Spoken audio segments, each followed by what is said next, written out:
Hello everyone, this is Jitendra. Welcome to JK Online Classes English Learning Tutorial. In this video, we are going to discuss 15 sentences of the words that starts with English alphabet I. इस video में हम लोग English alphabet I से start होने वाले words के 15 sentences को discuss करेंगे.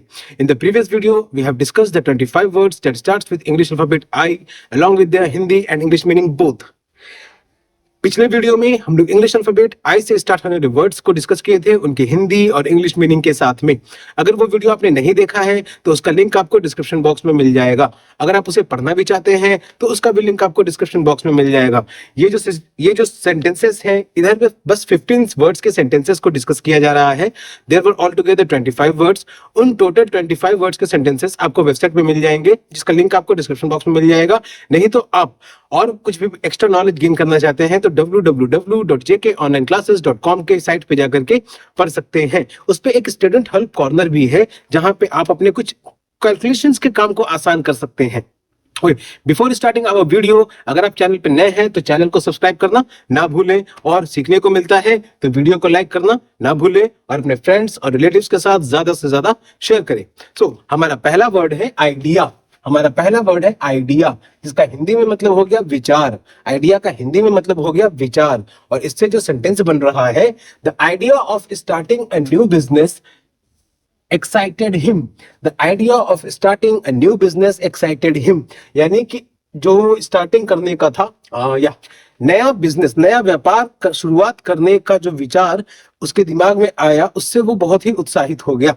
नया व्यापार करने की शुरुआत करने के विचार ने उसे बहुत उत्साहित किया. जो सेंटेंस है हमारा, the idea of starting a new business excited him, इसका हिंदी में मतलब हो गया कि नया व्यापार शुरुआत करने के विचार ने उसे उत्साहित किया. The idea of starting a new business excited him. Idea का मतलब हो गया विचार, स्टार्टिंग का मतलब हो गया शुरुआत, न्यू बिजनेस का मतलब नया व्यापार और एक्साइटेड हिम मतलब उत्साहित किया. हिम मतलब उसको, तो उसको उत्साहित किया, यानी नए व्यापार शुरुआत करने के विचार ने उसे उत्साहित किया. It is the Hindi explanation for this sentence which has been made from the word idea, जिसका हिंदी में मतलब हो गया विचार. हमारा दूसरा वर्ड है इग्नाइट. हमारा दूसरा वर्ड है इग्नाइट. इग्नाइट का हिंदी में मतलब हो गया उज्ज्वलित करना, प्रज्वलित करना, यानी प्रकाशित करना. उज्ज्वलित करना, प्रकाशित करना, ऐसा चीज जिसकी वजह से रोशनी फैले, उजाला फैले. तो यहाँ पे जो वर्ड है हमारा इग्नाइट, और इससे जो सेंटेंस बन रहा है, she used a match stick to ignite the fire. She used a match stick to ignite the fire, यानी उसने एक माचिस की तिल्ली का इस्तेमाल किया आग लगाने के लिए. She used a matchstick, यानी उसने एक माचिस की तिल्ली का इस्तेमाल किया. For to, okay, here to ignite the fire. Ignite का मतलब हो गया प्रकाशित करना, यहाँ पे ignite का मतलब हो जाएगा जलाने के लिए. तो आग लगाने के लिए उसने to ignite the fire, आग लगाने के लिए उसने माचिस की तिल्ली का इस्तेमाल किया. She used the matchstick to ignite the fire. तो जो इसका हिंदी में मतलब हो गया कि उसने आग लगाने के लिए माचिस का तिल्ली का इस्तेमाल किया. ये हिंदी मतलब हो गया इस सेंटेंस का, जो कि बना हमारा दूसरे वर्ड इग्नाइट से. हमारा तीसरा वर्ड है इल्यूमिनेट.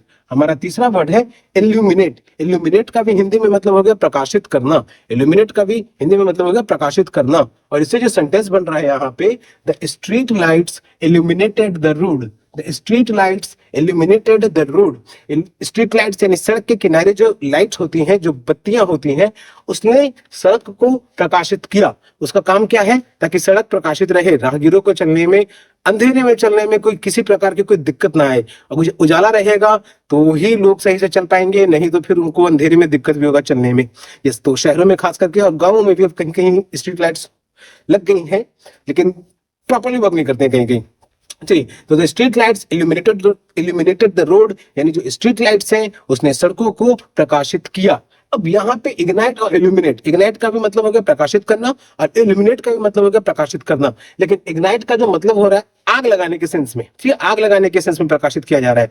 और इल्यूमिनेटेड का मतलब सिर्फ उज्ज्वलित और प्रकाशित करने के रूप में, इसको आग लगाने के सेंस में नहीं किया जा रहा है. यहाँ पे टॉर्च मार करके या फिर किसी दिया जला करके भी प्रकाशित किया जा सकता है, जरूरी नहीं कि उसके लिए उस तरीके का आग लगाया जाए. So the street lights illuminated the road, ये डिफरेंस आप समझ गए होंगे, मुझे उम्मीद है. The street lights illuminated the road, जिसका हिंदी में मतलब हो गया कि स्ट्रीट लाइट्स यानी सड़क के किनारे जो लाइट्स हैं उन्होंने सड़क को प्रकाशित किया. It is the Hindi meaning of the sentence which has been made from the word illuminate. Our fourth word is imagine. Our fourth word is imagine, जिसका हिंदी में मतलब हो गया कल्पना करना. इमेजिन का हिंदी में मतलब हो गया कल्पना करना. और इससे जो सेंटेंस बन रहा है, close your eyes and imagine a beautiful beach.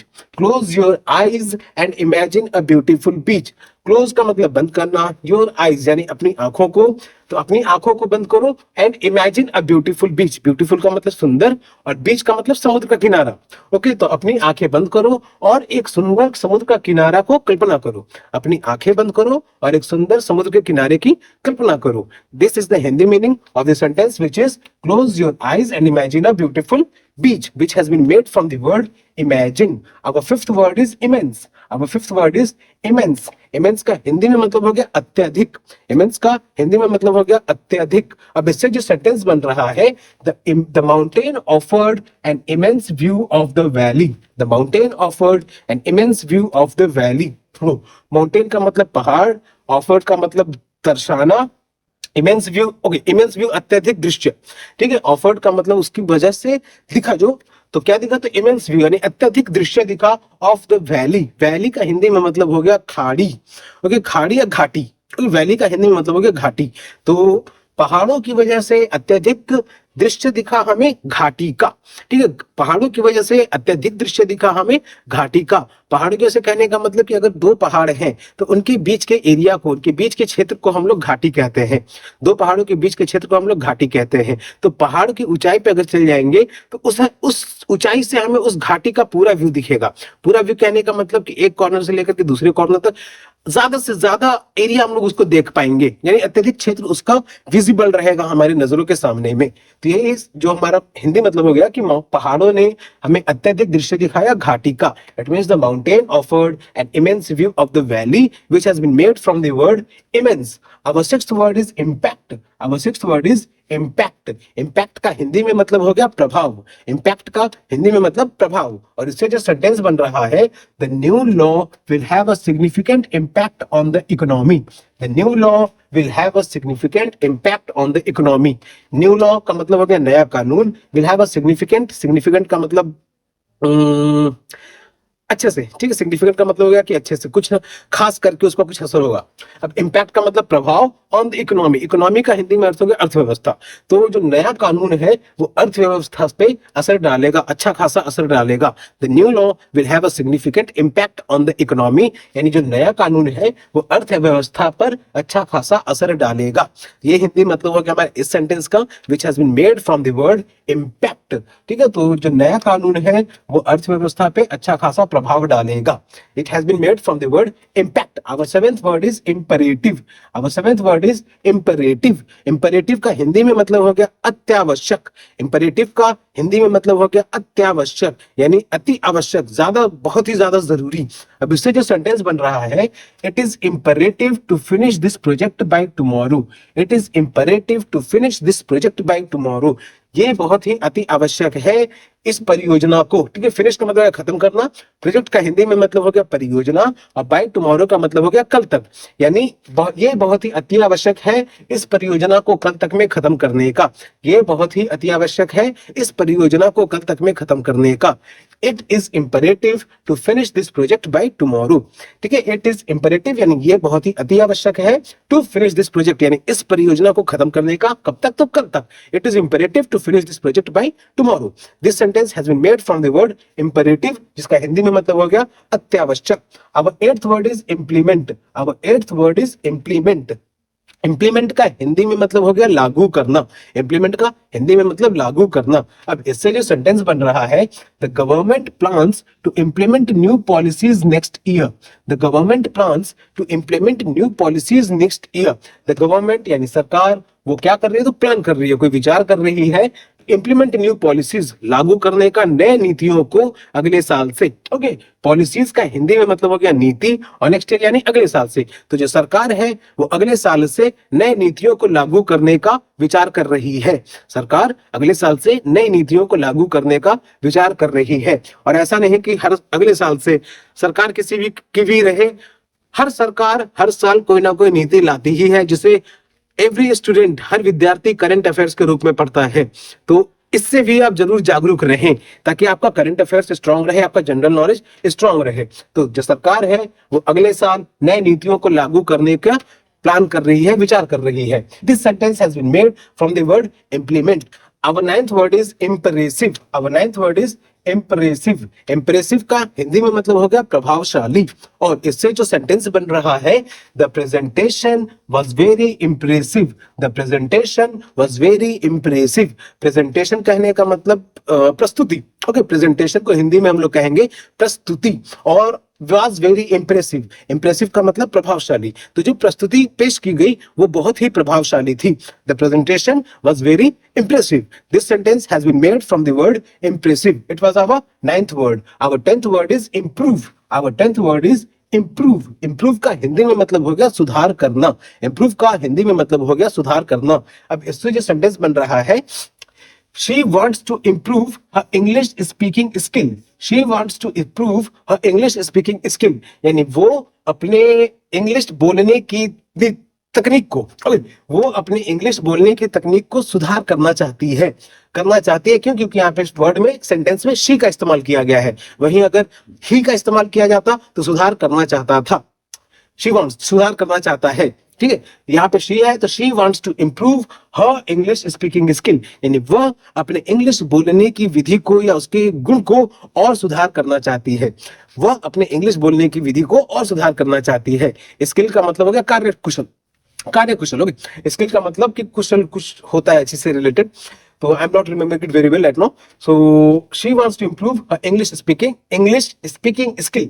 English speaking कहने का मतलब सिर्फ बोलने की विधि को। अभी JK Online Classes English Learning Tutorial is primarily working for the speaking skill. JK Online Classes अभी जो इंग्लिश की क्लासेस आपके सामने ला रहा है, ये सिर्फ इंग्लिश स्पीकिंग के लिए वर्क कर रहा है, ताकि आप इंग्लिश बोलने में आपको कोई परेशानी ना रहे, किसी भी तरीके का कोई भी शब्द क्यों ना हो। अगर आप हिंदी भाषी हैं तो अपना हिंदी जरूर कमेंट बॉक्स में लिखिए, अब चाहे आप वीडियो के या फिर वेबसाइट के कहीं पे भी आप अपना जरूर बताएं, उसका रिप्लाई आपको जरूर दिया जाएगा। So it was our 10th sentence. She wants to improve her English speaking skill. इसका हिंदी में मतलब हो गया कि वह अपने इंग्लिश बोलने की स्किल को सुधार करना चाहती है, वह अपने इंग्लिश बोलने की कार्य कुशल को सुधार करना चाहती है। So this has been made from the word improve. Our 11th word is incentive. Our 11th word is incentive. Incentive का हिंदी में मतलब हो गया प्रोत्साहन। Incentive का हिंदी में मतलब हो गया प्रोत्साहन। और इससे जो सेंटेंस बन रहा है, the company offers a bonus as an incentive for good performance. The company offers a bonus as an incentive for good performance. Company कोई भी कंपनी हो सकती है, तो कंपनी को हम लोग कंपनी ही कहेंगे यहाँ पे। ऑफर्स का मतलब प्रस्तुत करना। ओके, ऑफर्स का मतलब प्रस्तुत करना। बोनस कुछ भी हो सकता है, चाहे वो गिफ्ट के रूप में हो सकता है या फिर अमाउंट के रूप में भी हो सकता है, किसी भी रूप में हो सकता है। The company offers a bonus as an incentive. अब वो गिफ्ट या फिर जो अमाउंट दिया जा रहा है, जो रकम दिया जा रहा है, वो क्या दिया जा रहा है आपको? तो प्रोत्साहन के रूप में दिया जा रहा है आपके गुड परफॉर्मेंस के लिए, यानी अच्छे परफॉर्मेंस के लिए, गुड परफॉर्मेंस के लिए। ओके, तो कंपनी आपको ऑफर कर रही है एक बोनस। अब बोनस चाहे गिफ्ट हो या फिर रकम भी हो, एज एन इंसेंटिव कहने का मतलब प्रोत्साहन के रूप में, for your good performance, for your आपके अच्छे कार्य के लिए, तो कंपनी एक बोनस प्रोत्साहन के रूप में दे रही है आपके अच्छे करने के लिए। ये हिंदी मतलब हो गया इस सेंटेंस का, जो कि हमारा बना वर्ड इंसेंटिव से। Our 12th word is inclusive. Our 12th word is inclusive. Inclusive का हिंदी में मतलब हो गया समावेशी। इंक्लूसिव का हिंदी में मतलब हो गया समावेशी। और इससे जो सेंटेंस बन रहा है, the hotel offers an inclusive package with meals and activities. The hotel offers an inclusive package with meals and activities.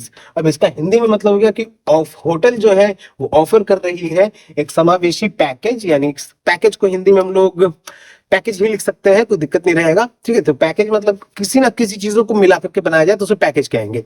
अब होटल की जो समावेशी पैकेज, उसमें क्या क्या है? तो मील्स यानी खाना है, और एक्टिविटीज यानी कार्यकलाप है। तो आपके कार्यविधि होटल छोटे से लेकर के बड़े होते हैं। बड़े होटलों में आप जाइएगा तो वहां पे आपको हॉर्स राइडिंग भी मिल सकता है, स्विमिंग पूल भी मिल सकता है, स्नूकर भी मिल सकता है, कैसीनो भी मिल सकता है, depending upon the size of the hotel, depending upon the quality they are providing. जिस तरीके का होटल उस तरीके का आपको सर्विस मिलेगा। तो the hotel offers an inclusive package with meals and activities, जिसका हिंदी में मतलब हो गया कि होटल प्रस्तुत कर रही है एक समावेशी पैकेज जिसमें मील्स है यानी भोजन है और कार्यकलाप है, ताकि आप वहां पे जाकर के बोर ना हो। तो this sentence has been made from the word inclusive, जिसका हिंदी में मतलब हो गया समावेशी। Our 13th word is increase. Our 13th word is increase, जिसका हिंदी में मतलब हो गया बढ़ना। इंक्रीज का हिंदी में मतलब हो गया बढ़ना। और इससे जो सेंटेंस बन रहा है, The price of petrol has increased. The price of petrol has increased. यानी पेट्रोल के दाम बढ़ गए हैं। सब जानते हैं पेट्रोल के दाम बढ़ गए हैं और बढ़ते भी जा रहे हैं, घटने का नाम नहीं ले रही है। तो the price of petrol has increased, यानी पेट्रोल के दाम बढ़ गए हैं। This sentence has been made from the word increased. Okay, our 14th word is index. Our 14th word is index, जिसका हिंदी में मतलब हो गया सूची। इंडेक्स का हिंदी में मतलब हो गया सूची। और इससे जो सेंटेंस बन रहा है, you can find the topic in the index at the back of the book. You can find the topic in the index at the back of the book. ठीक, आप पा सकते हैं, आप खोज सकते हैं। इंडेक्स का मतलब सूची, तो यू कैन फाइंड, आप खोज सकते हैं टॉपिक यानी विषय को इन द इंडेक्स, सूची में, जो कि किताब के पीछे में लिखी गई है। आप किसी भी विषय को, किसी भी, यानी इस सेंटेंस के हिसाब से आप विषय को किताब के पीछे लिखी हुई सूची में खोज सकते हैं। आप, कई ऐसी किताबें होती हैं जिसमें कोई भी वर्ड मीनिंग हो गया, चैप्टर वाइज उसके हार्ड वर्ड्स होते हैं, या तो कोई ऐसा टॉपिक होता है जिसको किसी पर्टिकुलर पॉइंट में, जिसको पर्टिकुलर पॉइंट को अगर पॉइंट आउट करना रहता है तो उसे पीछे इंडेक्स में लिख दिया जाता है। इंडेक्स हर बुक में नहीं मिलेगा, जरूरी नहीं है, लेकिन अगर किसी बुक में होता है तो वो अच्छी बुक होती है, क्योंकि उससे आपको पढ़ने में आसानी हो जाती है।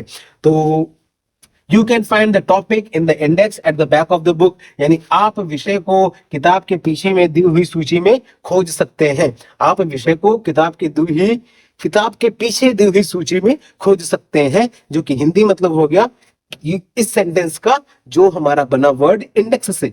Our 15th and the last word is indicate. Our 15th and last word is indicate. Indicate का मतलब हो गया दर्शाना या फिर किसी भी चीज को पॉइंट आउट करना। ओके, इंडिकेट का मतलब हो गया दर्शाना या किसी भी चीज को पॉइंट आउट करना। अब इससे जो सेंटेंस बन रहा है, the sign post indicates the direction to the beach. The sign post indicates the direction to the beach. Sign post कहने का मतलब, सड़क के पास आपने कई बार देखा होंगे रुकने का साइन होता है, ठीक है, जेब्रा क्रॉसिंग का साइन होता है, राइट मोड़ने का साइन होता है, वन वे का साइन होता है, स्कूल, आगे स्कूल है इस तरीके का साइन होता है, आगे हाईवे होता है इस तरीके का साइन होता है। तो अलग अलग साइन का अलग अलग मतलब होता है। उसी तरीके का साइन पोस्ट है एक जगह पे, जिसमें क्या दर्शाया जा रहा है, तो समुद्र तट पे जाने का रास्ता। ठीक है, तो the sign post indicates the direction to the beach. जो साइन पोस्ट है वो समुद्र तट पे जाने के रास्ते को, जाने की दिशा को दर्शा रही है। डायरेक्शन का हिंदी में मतलब हो गया दिशा। तो जो साइन पोस्ट है वो समुद्र तट की ओर जाने की दिशा को दर्शा रही है। So these are the 15 sentences which has been made from these 15 words which we use in our daily life.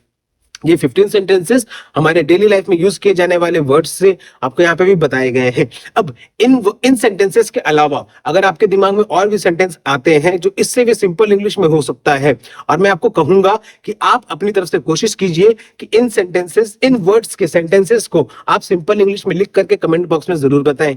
Okay, तो आप इसे, अगर ये क्या बस 15 वर्ड्स को डिस्कस किए गए हैं, there were all together 25 words. उन 25 वर्ड्स, उन 25 वर्ड्स के सेंटेंसेस को अगर आप पढ़ना चाहते हैं तो वो आप वेबसाइट पे जाकर के पढ़ सकते हैं www.jkonlineclasses.com के। बिफोर एंडिंग आवर सेशन, अगर आप चैनल पे नए हैं तो चैनल को सब्सक्राइब करना ना भूलें, और सीखने को मिला है तो वीडियो को लाइक जरूर करें और अपने फ्रेंड्स और रिलेटिव्स के साथ ज्यादा से ज्यादा शेयर करें। तब तक के लिए keep subscribing, keep supporting, keep loving and keep learning. Thank you.